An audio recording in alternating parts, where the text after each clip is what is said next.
I'm just going to be straight up real with you. When I first got my first drones, I was doing everything absolutely wrong with the batteries. I was charging them straight after every hot flight. I was storing them at 100%, and I was always flying them down to 0 every single time. I genuinely thought I was being a good pilot. Well, turns out I wasn't. Nobody told me any of this stuff when I first bought my drone kits.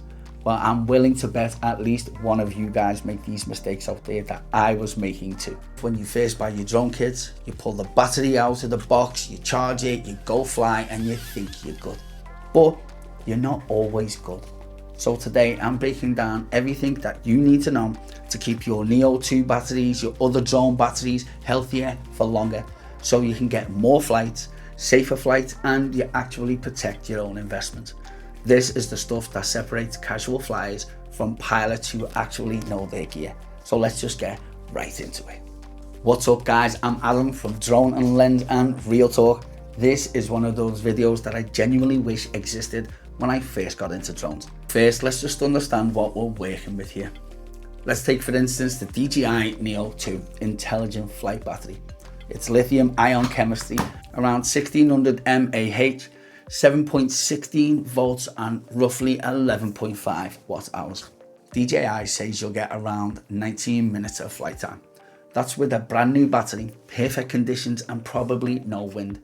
And you'll also have to be flying nice and smooth. Now in the real world, expect less.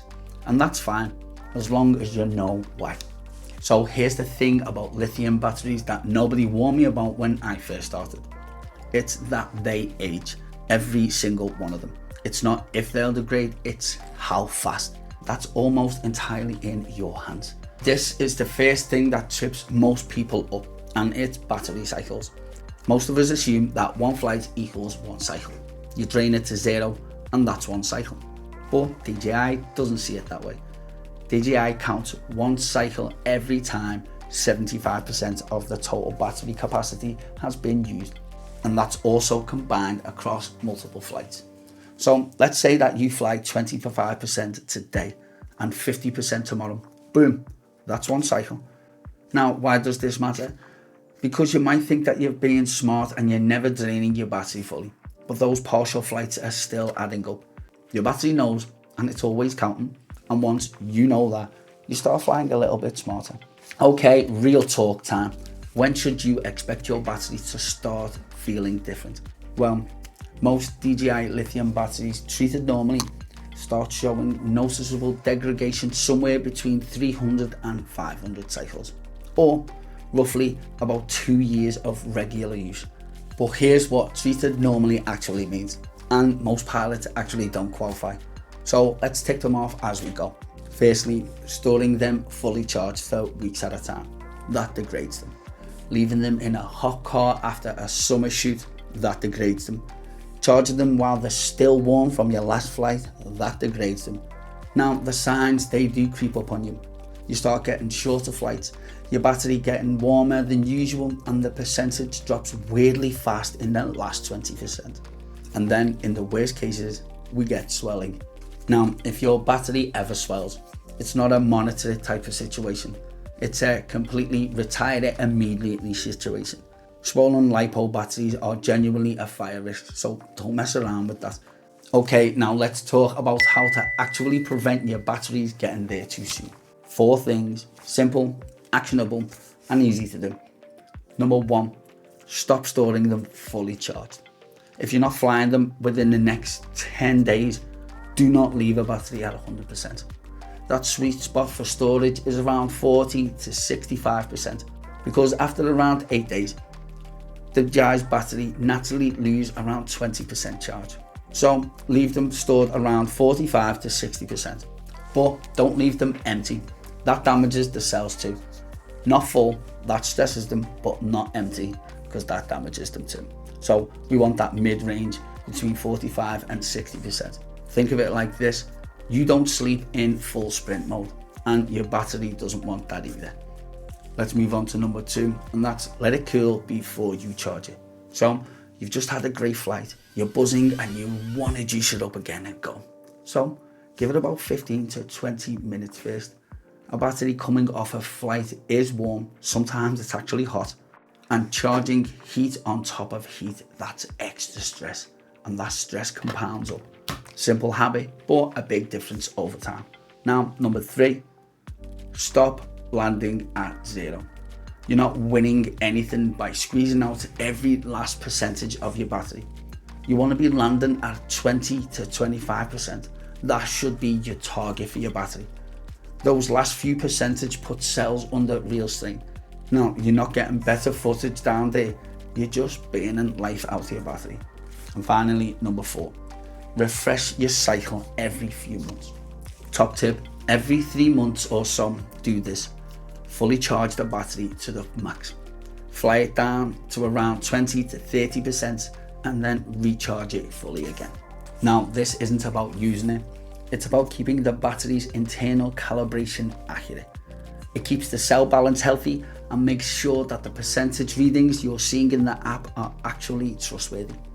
Now, a battery that's calibrated equals a battery that you can trust in the field. So, how to actually monitor your battery health. Here's something that most people never do, and honestly, once you start, you'll wonder why you didn't earlier. What you want to do is open up the DJI Fly app and go into your battery info. Check the cycle count.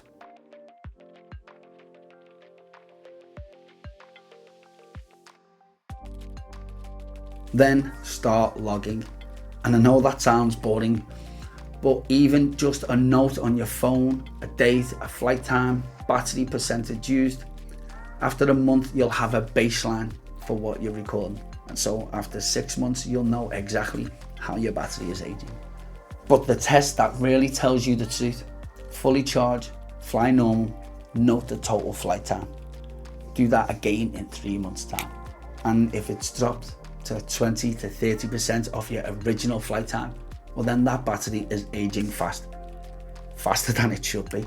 And now you know, you're not guessing and you're not getting surprised mid-flight. Alright, rapid fire, the 5 things that kill your battery fastest. 1, leaving it in a hot car. Now, summer heat in a closed car can hit around 60 to 70 degrees. Now that's brutal for lithium cells. 2, charging while still hot. We've covered it, so let it breathe. 3, storing it at 100% for weeks. You know this. 4, fully draining it every single flight. Now we know we want to land it at 20% to protect those cells. Sketchy cables or third-party chargers. Use DJI's kit. This isn't the place to save €5 on some cheap charger. Avoid these 5 things and you're genuinely ahead of the majority of most drone pilots out there. So, practical question. How many batteries should you actually have? Well, if you're flying regularly, well then I suggest 3 minimum. And that's not just about having more flight time. It's about the rotation of battery. If you're hammering the same battery over and over, or charging it straight after every flight and flying it again, charging again, you're stacking heat and you're stacking stress. And the cycles on top of each other. But 3 batteries in rotation, well, each one gets to breathe. Each one lives longer. And honestly, when you're on location and you've got 3 fresh batteries in your bag, the confidence that gives you is worth it alone. Look, I started this video because I've had a few dead and swollen batteries, and I genuinely don't want that to be your story. These little batteries, they're not glamorous. Nobody buys a drone to talk about battery care, but the pilots who understand this stuff, they're the ones still flying smoothly 2-3 years later, still getting the shots, and they're still trusting their gear. So, are you treating your Neo 2 batteries right? Let me know in the comments. And if you've got a crazy battle-worn battery with a crazy cycle count on top of it, well then drop that number down there also. I am genuinely curious. If this helped you at all today, or you got any type of value whatsoever, can you please hit that like button and smash subscribe, as it really helps my channel grow and get out there to a lot more drone pilots. I'm Adam from Drone and Lens. You guys have been absolutely colourful, and I hope to see you all in the next video.